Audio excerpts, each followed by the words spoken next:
Why does everyone in the Big Ten become Iowa? Everything evolves to eventually become a crab. Ryan Day wanted the crab fight. This team has two claws and he wants to snip at you with them. He will play like the crab if he feels threatened. All right, so we've got a ton of coaching news for this week. Starting off with John Summerall going from Tulane to Florida.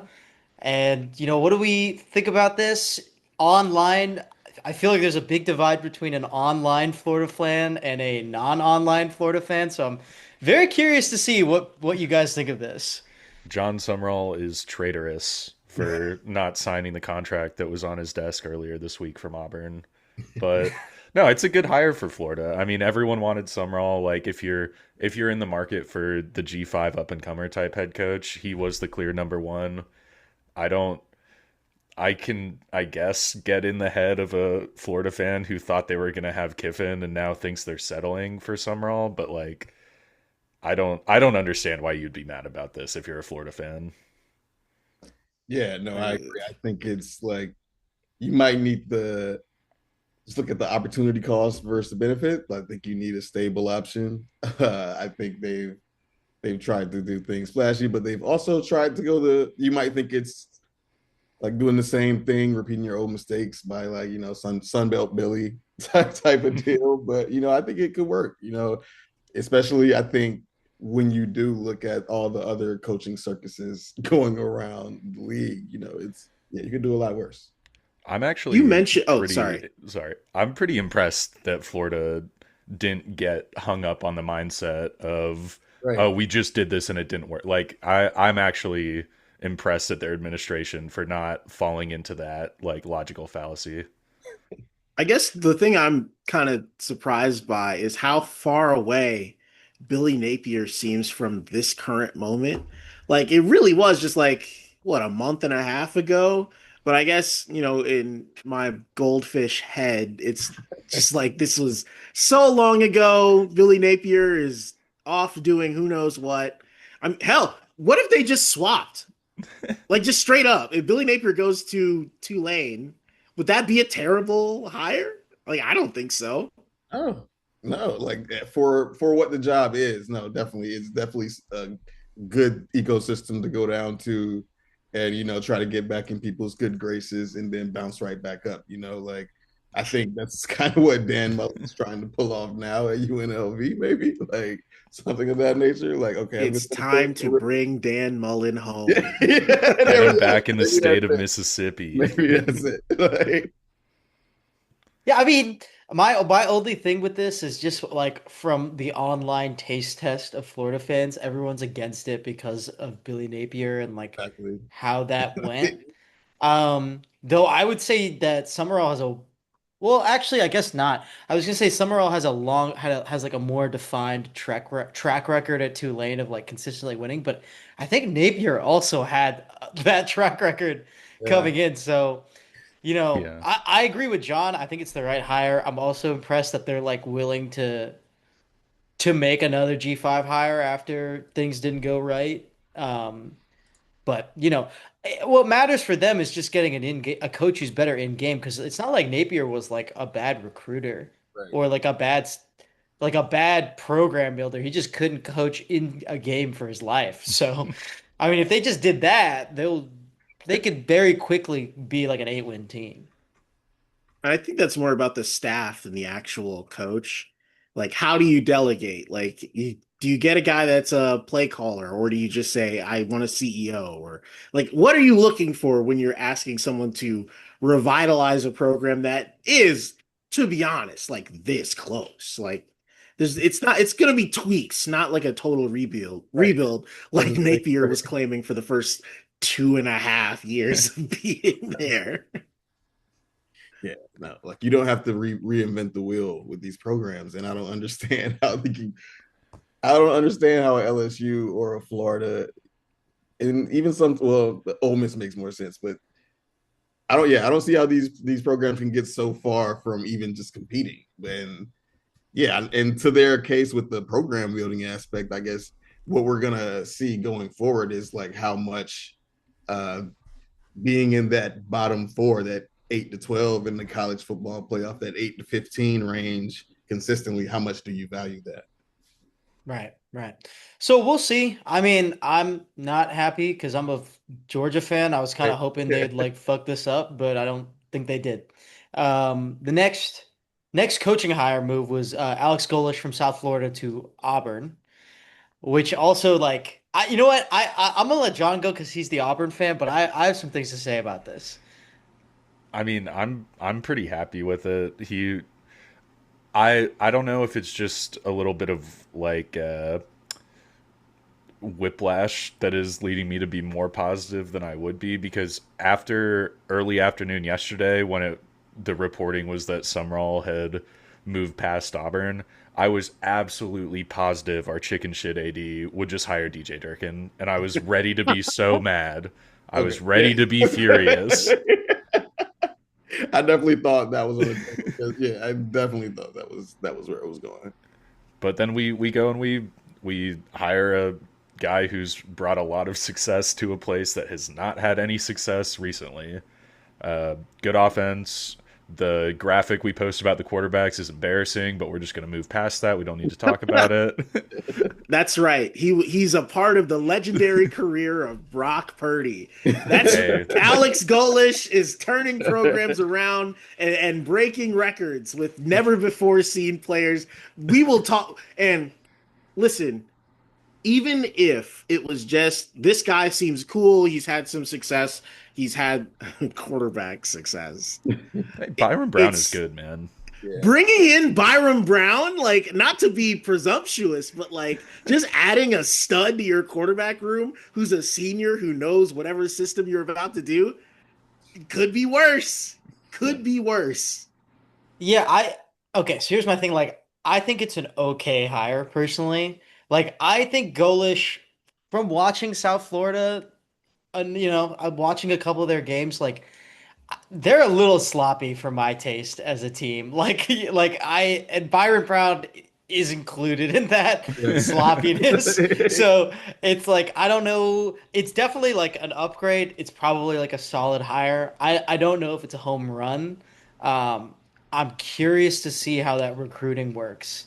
Because Yeah. it is definitely going to be a different situation from USF to Auburn.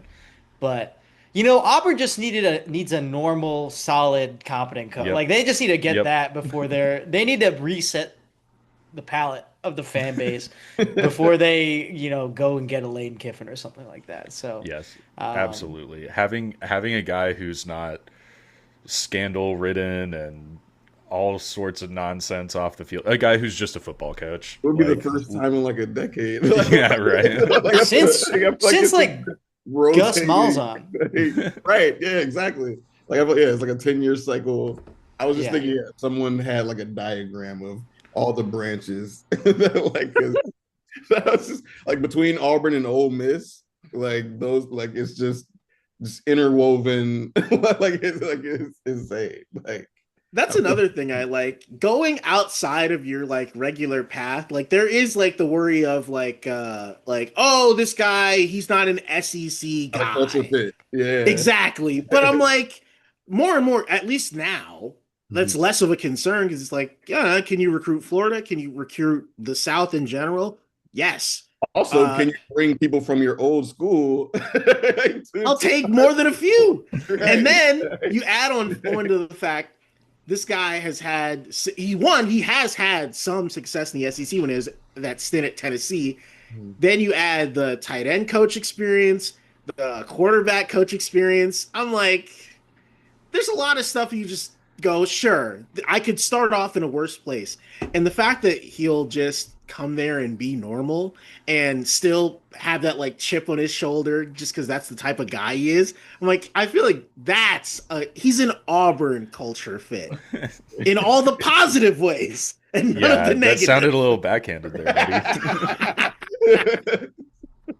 We're a totally normal job with normal fans. I don't know No what you're. voodoo. There's voodoo. nothing weird. No magic. Speaking of the G5, God, it kind of sucks to say all this because I'm like, okay, Eric Morris from North Texas goes to Oklahoma State. And just before we say this, it kind of sucks that like all the G5 contenders just lost their coaches like right before probably one of them goes to a playoff for the Right. first time in their school's history. We don't have to go down that rabbit hole, but just want to point out this to me, home fucking run hire for Yes. Oklahoma State. Amazing that they got this, considering how dog shit everything has been there for a while. Um, Josh, what do you? This is like your backyard, man. You gotta talk about this. So, Oklahoma State fired Mike Gundy the week they lost to Tulsa, being the what, third best team in the state. Not gonna cut it. So it was time. There was a lot of what is it, dead weight, I think you called it, with like the old guard slowly getting phased out. This move is just this is a coach that knows how to walk into a Texas high school, shake hands, and look good. And that's just a great baseline to start off of in Oklahoma. Like, there's guys that want to play in the SEC, sure. There's guys that see the money in Texas Tech, sure. But you can play Power Four football for a coach that's kind of close to home and not have all the baggage of like, oh, I have to meet this guy that's gonna say weird shit in the media. It's gonna be really refreshing having Eric Morris there to just go, yeah, it was a good week. Instead of like, well, we if you did the diamond push up, like he's like it's gonna be really hard not having like Big 12 Robert F. Kennedy like to work with anymore. But I mean, I only feel bad for like the beat writers that will have to generate their own headlines now. Like, this is as good a shot as any to like restore stability, get a program that's historically been really good, thanks to Mike Gundy, and just get back on track. And I'll just be frank. I love the Big 12. I'm a Big 12 guy. If you have your shit together for like 2 years, you can compete. Oh, I mean, see, look at Willie Fritz. He did there, that this year. dude, and yeah, and the money for NIL is there. Get that good T Boone Pickens check. Like at an old job in the Mhm. financial district in New York, there's you go out by the pool area. There's people park their yachts there, and there's this big Oklahoma State flag that was just flying on on one of the boats out there, like all week. Like the money's there. Like the money's there. Stillwater seems like a great environment. So yeah, no, like you gotta. I think that's perfect for the NIL era. You need, yeah, it's a coach who's just, I'm a football coach. That's my personality. Like I don't, not in this 1970s Mike Gundy way, maybe, but like you need, yeah, you just need that steady hand guy. Yeah, you can very easily convince me that like even though T Boone is gone and up into the sky looking down on Oklahoma State, There's a there, counselor there's ball. there's got to be Very oil. weird way to say that. Hey, don't ask where my checks are coming from, but I love Right. T-Boone. No. The even though he's gone, there's got to be oil money in Oklahoma State, right? And you have a new coach, exciting young guy who, I mean, not exciting in a press conference way, but like you've got a football coach, like you said, none of the weird Gundy baggage. Also, kind of impressed that they didn't go with like a Gundy tree guy, considering like how long he's been there, and he's the reason that anyone thinks of Oklahoma State as a good job. Um, no, that this is good, and I'm also surprised that Oklahoma State was able to beat out like an Arkansas or whoever for Eric Morris. Like any of these former Southwest Conference openings should have gone for Eric Morris, but I'm glad Oklahoma State got it done, man. I College think football is more fun when they're good. that is one of the questions some Arkansas fans had. Ryan Silverfield, the next coach, I guess we'll mention, leaving Memphis to go to Arkansas. Uh, let's just say Memphis fans are a little frustrated because they've had good coaches. I can't remember who was there before. And Lanning. They've had a lot of guys come through there and have a lot of success. This is a program that's trying to like make the leap to the Big 12 or something. So to have a guy go from there to the SEC, they're like, hey, not our circus anymore. And all the Arkansas fans don't seem to be taking very well. At noon today, they had a protest calling for the firing of their athletic director. Let me pull up the tweet There's a lot of from. there's Yeah. there's like 7 people at that protest. That's Yeah, really that is not. It is impressive. not a large protest. Let me just say that. When you see Hey, the photo there's that we You post, want? there's normally when a new guy comes to town, there's people at the airport being like, "Woo, yeah, we're gonna get it! Wow, oh my God, coach, we love you." They're doing the exact opposite. Those people are at the president's building. Like, come on.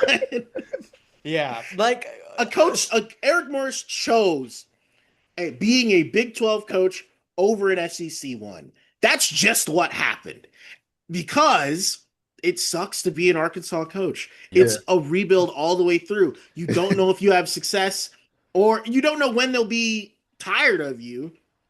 right. And getting to the playoff is fucking difficult. Texas is trying to make their case to get Right. in.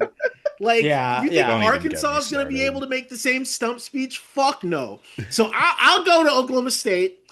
I'll be third place in the Big 12 and maybe steal a win in the conference championship. I don't know.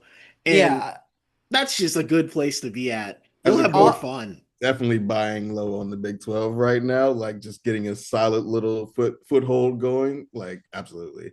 yeah. And Oh no, continue, sir. go ahead, go ahead. No, well, I was gonna say, like, on the note of like how Oklahoma State probably got this, it's like, well, they had one coach for what, like 20 plus years? Like, it's like you attract the culture you built, like at a Yeah, minimum, even though it was bad at the end, it's like if you're a coach that values like any amount of stability, and honestly, like when you come in, you're gonna have some control to like do what you want. right. It You're feels probably like gonna get a pretty good guy with that personality. So, yeah, right. they got the best guy because of that. Feels like a remodel versus completely like just tearing out the foundation of like an old house, like Arkansas versus Oklahoma State. Like I think they still, regardless of like the past 10 years, I feel like yeah, I feel like people have to let the 2010s go. Like I feel like I feel like that's the common theme we're gonna return to. We're talking about it because like we kind of gotta move. We have to move past the 2010s. And yeah, I think the Big 12 is a solid thing. So we're not going to send Ed Orgeron to USF, is what you're saying. You think he what do he you think wants he gets back another in. job? Right? Do you think he gets another on-field job in the next? Yeah, does he get another? I don't know. We'll see. We'll see. Um, I Ed see. Orgeron, Ed I'm sure Orgeron it's shakes something the cool. right hand of somebody on one of the boats in Tampa Bay, and he's there. It's fine. It'll all work out. And just make him your recruiting coordinator. Like, fuck it. Who cares? I would Yeah. love to have Big Gumbo Man come into my living room and shake my grandpa's hand. That'd be great. It's He's so also not making like coaching decisions. Like, yeah, right. Yeah, no, let him like, schmooze with just let boosters him and yell at that. join It'll the be more swingers club in your more of town. It'll be schmoozing with the fine. co-eds, yeah. It's so funny Uh, that back in the day, his prime USC days, like his signature move of getting recruits was just taking his shirt off and yelling like SC Wild Boys. Like like they were pulling like Ray Malaluga, Mike Williams, Matt Leinart just because he took his shirt off and yelled Wild Boys. Like that's built a dynasty on that. Like That's it's how you know inflation's getting bad, dude. Dan Lanning's doing that every week, and it's just not getting the same results. it's rough. It's rough, man. well, speaking Inflation. of nonsense, like nonsense coaching shit like that, Lane Kiffin. We should probably talk about the Lane Kiffin situation. And Oh can I give boy. us a little credit? We talked about all the real coaching hires before this one. All right. Yeah. So let's do it. Let's rip off the Band-Aid. Yeah, let's go around. What are we thinking here? I'll say this. Let's just go with the assumed headline that he's going to LSU. I guess it technically hasn't been officially announced, but we're gonna operate off that assumption for the purpose of this discussion. As of 1:43 p.m. Central Standard Time, Lane Kiffin is holding the coaching staff hostage so that if they don't hop on a flight to LSU, that's what the report said, Right. they will not be joining his staff. I don't know what else to say about this, but it's an interesting situation having to ask every single person that you like brought onto your staff to make the decision today to leave the playoffs and join me at LSU or try and finish out whatever we got going there. And maybe lose an audition for the Ole Miss head coach job. I mean, Yeah. I know the offensive coordinator has already, I think he's going with Kiffin, Yeah, but Pete Golding has not said that. yeah. I mean, So we'll see. The assumption right now is that Golding's going to be the interim for the playoff. They're as of 44 minutes ago, their coaches and players meeting started. They did not allow any players in unless they gave up their phones. So we're probably not going to get any leaks until this is over. But I mean, yeah, I have so much negativity to say about Lane Kiffin about how he's handled this situation, man. This is total fucking bullshit. Like, I get that I'm fine with you moving on from Ole Miss and getting a job upgrade and a bunch more money, but the way he's handled this is total horseshit to Ole Miss, all their players, some of whom I'm sure are going to be on LSU next year. Like, to you're imploding Ole Miss on your way out. Like, you're absolutely burning that bridge. You're fucking them over. Like, you're trying to coach out a playoff on a team that you're not going to be a part of anymore. That's Ole Miss. I think has done the right thing, telling him to kick rocks and get the fuck out of there. Absolutely. Yeah. There's no Like, doubt about that.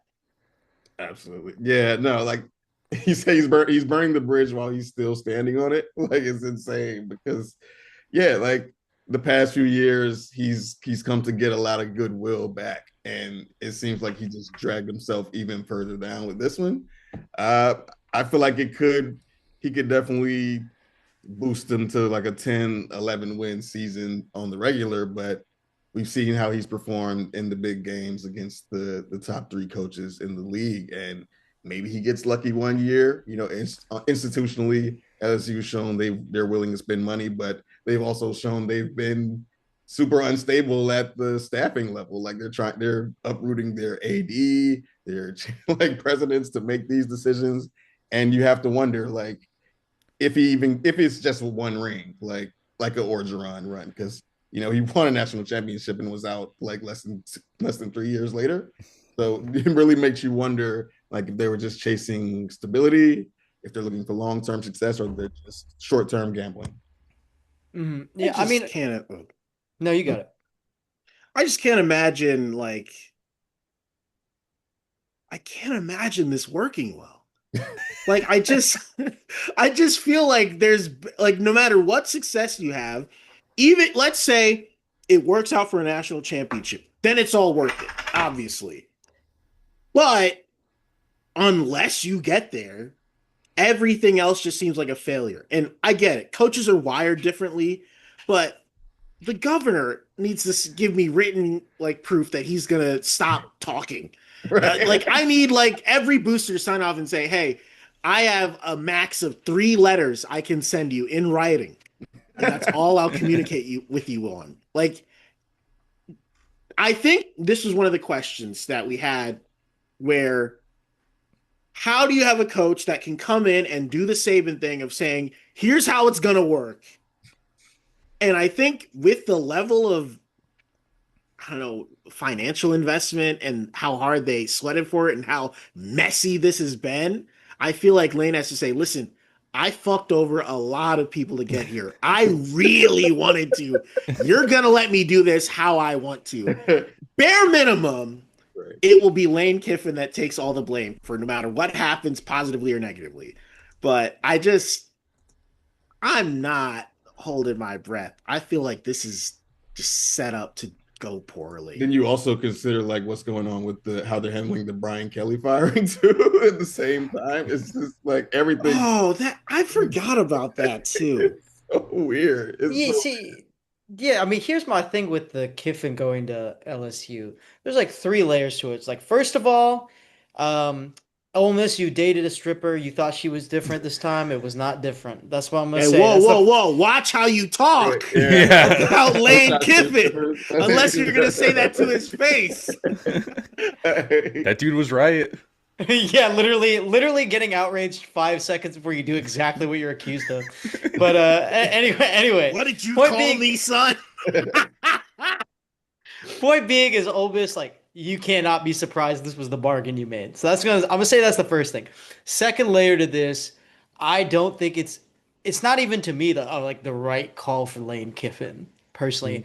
I think pre NIL this is kind of a no-brainer. Post NIL, I don't at all think that this is the same thing. And LSU hasn't won in the NIL era.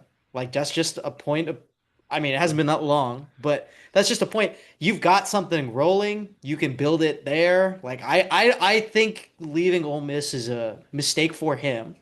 And then on top of this, like, listen, his PR and his stock is really high, and Brian Kelly's is like really low. But honestly, who has won more as a head coach? Like, really? Like, Brian Kelly, for what we say, has been to a national championship. He's coached undefeated years. Like, it didn't work out at LSU. That's fine. You can think he's a worse coach, but is Kiffin that much better? That's my thing. Like, if it didn't work for Brian Kelly, I hesitate to I don't think Lane Kiffin's the slam dunk that everyone else necessarily thinks. So I that's just my position. It sucks for Ole Miss, and that's I think that's the sum of it for me. The one final note that I have on this is that next year LSU goes to Oxford, Oh my and God. whatever it looked like a few years ago when Kiffin went back to Knoxville, it is going to be a million times worse in Ole Miss next year. It's crazy that you can make like almost a whole top 10 or top five of like his most notable exits from a job. It's Like what he does. It's what he's done his entire career. just like just the tarmac. Like this is Al Davis. You can Yeah, man, it's rough, but I think it'll fail. So that's all I'm gonna I hope say. it does, dude. Yeah. I also hope Ole Miss never recovers. I fucking hate those guys. Damn. Things. What? What did they do? Uh, anyway, sorry. I Continue. imagine there's just all sorts of SEC animus Well, going for on. sure. yeah. Yeah. But one of the things that when the Chargers hired Jim Harbaugh, I was very worried. And so far, it's gone pretty well. Pretty damn well, actually. But I remember thinking there's some times where you don't realize that you are kind of anonymous. LSU doesn't really have that luxury.